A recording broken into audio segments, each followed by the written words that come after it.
Bom dia! Bom dia, nono ano do Colégio Losango de Formiga. Vamos começar aqui então a nossa primeira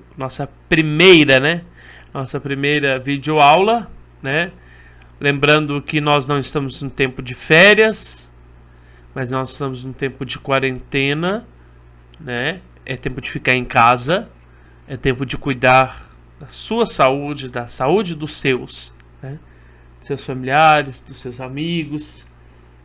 E aí neste momento, né, em que nós estamos reclusos, vamos estudar um pouco, né? Embora aquilo que eu falei, nós não estamos de férias, nós estamos aqui estudando. Então, nós já falamos sobre a arte grega, né? Nós paramos aqui na apostila, na sua apostila, na página 4. Mas, na realidade, na página 4, nós já estudamos toda essa parte de introdução da arte grega. Olha para você ver. Então, você vai abrir a sua apostila na página 4. Abriu? Então, eu vou dar continuidade, né? Vou só relembrar. Ó, eu pedi para vocês entregarem essa tarefa aqui, ó, na próxima aula. Então, essa aqui vai ser intitulada como a tarefa 1, tá? Ela vai ser intitulada como a tarefa 1. Vou até arriscar aqui, vou até fazer o número 1 aqui, ó. Era a tarefa 1. Por quê? Porque no final dessa videoaula, eu vou apresentar para vocês uma nova tarefa, tá? Vocês vão fazer mais uma outra tarefa, tá? Vamos entregar também no mesmo dia que nós voltarmos. No dia que a gente voltar, você vai entregar essa série de tarefas para mim, tá certo? Então, na página 4, né, nós falamos sobre as evoluções da escultura, né? Lembrando que a arte grega ela é dividida em duas partes, né? Mas a escultura em si, ela vai sendo dividida conforme ela não entra nessa divisão clara e específica, né, desses dois períodos históricos, o arcaico e o clássico. A escultura ela não entra nesse período, tá? Ela nesse primeiro momento, né, ela recebe influência dos egípcios, né? Olha para você ver, com uma escultura mais ereta, tá? Sem muita mobilidade e o peso distribuído entre as duas pernas, olha aqui. Então, postura ereta e o peso distribuído nas duas pernas. Nesse segundo momento, nós já percebemos uma certa mobilidade, né? Uma movimentação no rosto da escultura, no quadril da escultura e o peso atribuído somente em uma perna. Vocês lembram disso que nós falamos sobre isso? No terceiro momento, nós já percebemos a grande evolução da escultura, né? Que é a movimentação total do corpo, a perfeição e a harmonia das formas, né, ó, do corpo. Lembrando que essa forma de escultura é chamada de quê mesmo? Vocês lembram?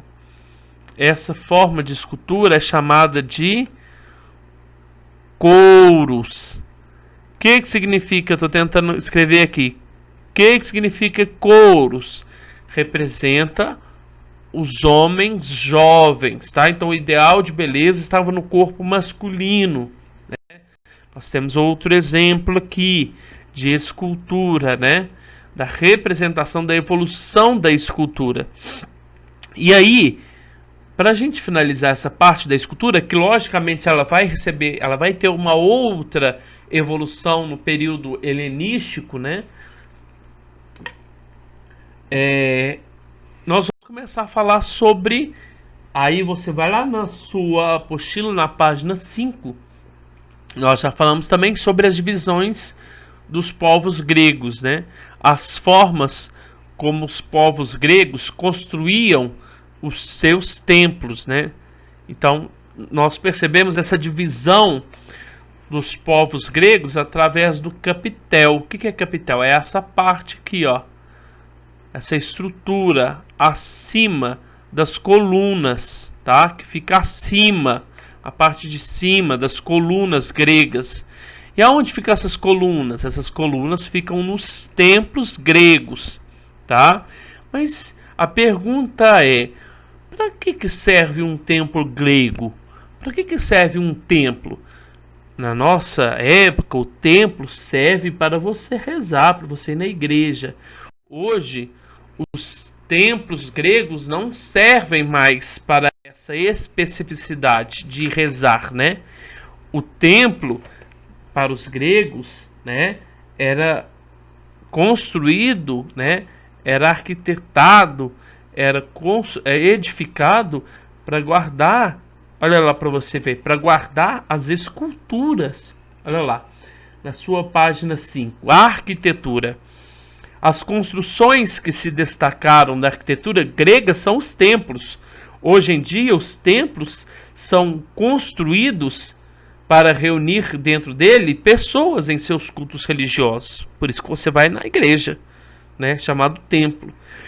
Entre os gregos, porém, sua finalidade era proteger das chuvas ou do sol excessivo as esculturas dos deuses e das deusas. Lembrando, então, que os gregos viviam uma cultura politeísta, né? Que vocês sabem, né? Da mitologia grega, de Zeus, de Afrodite, de Poseidon e assim por diante. Você virando a página, a sua página 6, ele vai explicar como se dividia, né? Como era construído esses templos gregos. O templo grego era construído sobre uma base com 3 degraus. Olha para você ver. 1, 2, 3 degraus. As colunas e as paredes do templo eram erguidas sobre os mais elevados deles. Deles quem? Quer dizer, olha para você ver. A coluna e a laje era construída sobre a 3ª escada, né? O conjunto formado pelas colunas e pelas estruturas a elas ligados obedeciam a 3 modelos. Nossa apostila está falando 2 modelos, mas há 3 modelos, que é a ordem dórica. Aqui você vê aqui do lado a ordem dórica, né? E a ordem jônica. E tem também a ordem coríntia, né? Que é aquele capitel, né? Quer dizer, é aquela coluna mais bem detalhada, né? A cobertura, ele vai explicar na continuação. A cobertura dos templos, que seria essa parte aqui das lajes aqui, ó, né? A cobertura dos templos eram constituída de 2 telhados altos. Ele está falando dessa parte aqui, ó. Esse telhado alto e essa outra parte do telhado alto, fazendo assim como se fosse um triângulo, né? Essa posição do telhado, tanto na entrada do templo como no fundo, criava um espaço aberto. Quer dizer, esse espaço aqui. Esse espaço aqui, se fosse juntar essas 2 imagens aqui, você ia perceber que esse espaço aqui ia ficar aberto. E aí, o que eles fizeram? Eles construíram uma série de imagens. E aí, esse nome dessa série de imagens que é construída é chamada de frontão, tá? De frontão. Olha lá, a cobertura dos telhados eram constituída de 2 telhados altos, ó, 2 telhados altos, né? Formando-se um triângulo. Essa posição do telhado, tanto na entrada como lá no fundo também dos templos, né, criava um espaço de forma de triângulo, que nós vamos chamar de o frontão. E esse frontão era ornamentado por esculturas. Então, esse é um exemplo de frontão. E nesses frontões eles sempre representavam as imagens dos deuses, as guerras, né? Tudo então representando a época ou a vida dos deuses, né? A vida dos heróis, né? Dos eupátridas, dos bem-nascidos, das classes aristocratas, né? E principalmente revelando-se os feitos dos deuses. Continuando, nós vamos para, na sua página 6, a pintura em cerâmica. Então, para que serve uma cerâmica? Como a gente chama essas cerâmicas, esses vasos de cerâmica? A gente chama esse vaso de cerâmica de ânfora, tá? Então, os vasos gregos ou ânforas são famosos pela beleza na forma e pela harmonia entre desenhos, cores e espaço utilizado para a ornamentação. Eram usados em rituais religiosos e também para eram usados em rituais religiosos, também eram utilizados para ornamentar os templos, as casas, e também tinha uma função doméstica, que era armazenar água, azeite, vinho e outros alimentos, tá? Então, com o passar do tempo, essas ânforas começam a ter um sentido mais decorativo. Então, nós vamos perceber que existe dois tipos de ânforas, né? Olha lá, as pinturas representavam cenas da mitologia grega, de pessoas em suas atividades diárias. Inicialmente, o artista pintava em negro a silhueta das figuras, quer dizer, o rosto das figuras, né? Ou as figuras eram pintadas em preto. Depois fazia os detalhes do desenho retirando a tinta preta. O maior pintor de figuras negras foi Eséquias, tá? E aí, depois, lá por volta de 530, nós vamos ter uma mudança na forma de pintar. Então, olha lá para você ver. Eles deixavam ele com a sua cor natural, quer dizer, o barro, e só pintavam então os rostos, os corpos. Depois vai ter uma mudança. O Eutímides então vai fazer uma troca, né? Ele inverteu o esquema de cores. Isto é, deixou as pinturas de cor natural do barro, né, do barro cozido, e pintou no fundo, e pintou o fundo negro, dando a série de figuras vermelhas. Isso, olha para você ver. Então, ó, o que ele começou a pintar? Ele pintou somente o fundo e deixou alguns detalhes aqui, né, das silhuetas, do corpo das figuras, e deixou então um efeito maior de profundidade, tá? Um efeito com a invenção das cores foi sobretudo a vivacidade das figuras, quer dizer, parece que as figuras receberam vida, e também um efeito de profundidade, né? Agora, para a gente finalizar a arte grega, nós vamos perceber que houve uma mudança. Se no período clássico, né, nós tínhamos os couros, agora nós estamos no período helenístico. Mas o que significa o período helenístico? Foi quando Filipe II, rei da Macedônia, começa a dominar a Grécia com suas tropas, né? Então, a morte do seu pai, Filipe II, quer dizer, a morte de Filipe II, deu a Alexandre Magno, né? Alexandre, que vai ser considerado o grande, o dominador, né? O grande imperador, que foi ainda criado, né? Ele foi educado por Aristóteles.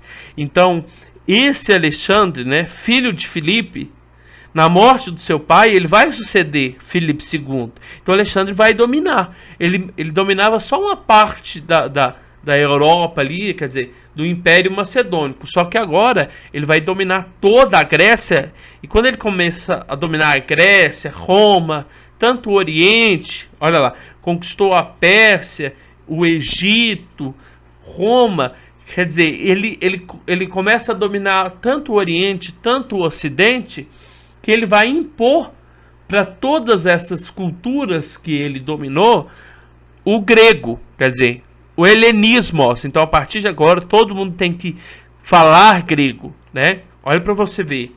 Isso vem um pouco da influência que Aristóteles deu a ele. Então, olha para você ver. Com o domínio de Alexandre o Grande, né? Com sua morte, o império dividiu-se em vários reinos, nos quais se desenvolveu a cultura semelhante à da Grécia, a cultura helenística, Elade, né? De helenos, quer dizer, todos falam grego.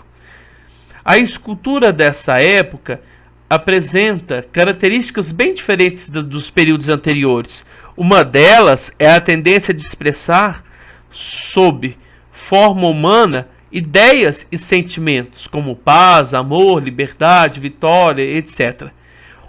Outra é o início do nu feminino. Nós lembramos que existia somente o nu masculino dos couros, né? Agora nós estamos falando de um nu feminino, pois nos períodos arcaico e clássico as figuras da mulher eram esculpidas sempre vestidas. E nós temos ainda poucas figuras que sobreviveu. Acho que não sobreviveu quase nenhuma, né? E aí nós temos, olha para você ver, nessa primeira imagem aqui, a representação da deusa Afrodite, né? De Capua. E nós temos outra Afrodite de Melos, né? E aí, no início do século III a.C., os escultores já aceitavam a ideia de que suas figuras deveriam expressar movimento e despertar no observador o desejo de andar em torno delas para examiná-las de diversos ângulos. Então, quer dizer, você colocava a escultura no meio e o observador percorria, né? Olha aqui, percorria em torno da figura, como se eu estivesse percorrendo aqui em torno da figura para observar o movimento, né? Para observar o tanto que os gregos já tinham avançado na forma de esculpir suas arquiteturas. Olha lá, para finalizar, na sua página 7, a grande novidade da escultura do período helenístico, entretanto, foi a representação de grupos de pessoas. Lembrando que no comecinho eles faziam só uma escultura representando somente os couros.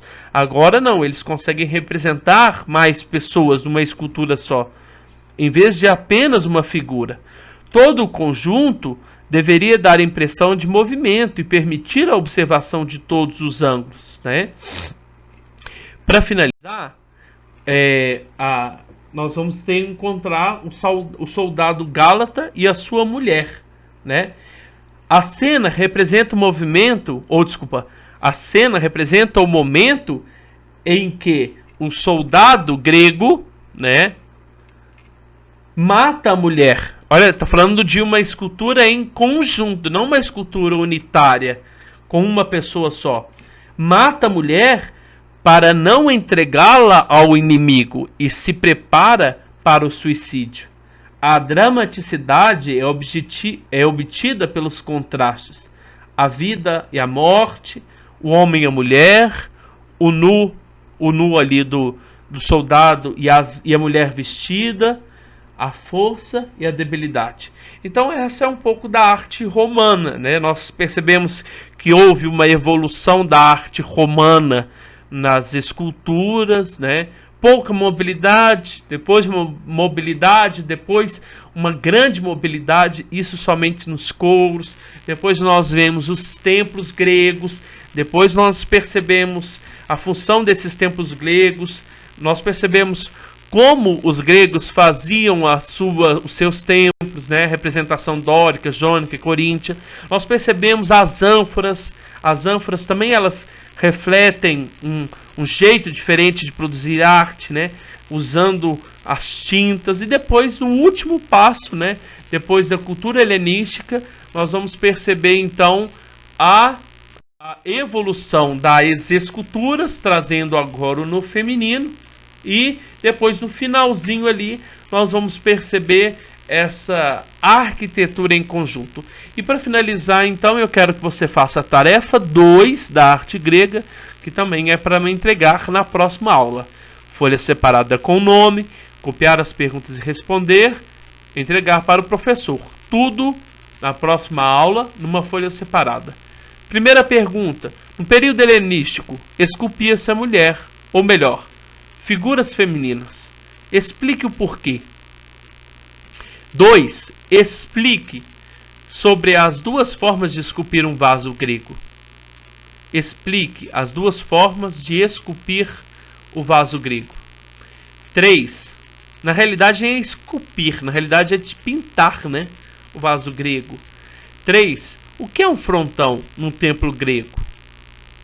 Há escultura nesses frontões? O que representa esse frontão? E para finalizar, explique o que é uma ânfora e qual a sua utilidade. Desde já desejo uma boa aula, né? Bons estudos e não esqueça de fazer a tarefa, tá certo? Grande abraço a todos, fiquem com Deus.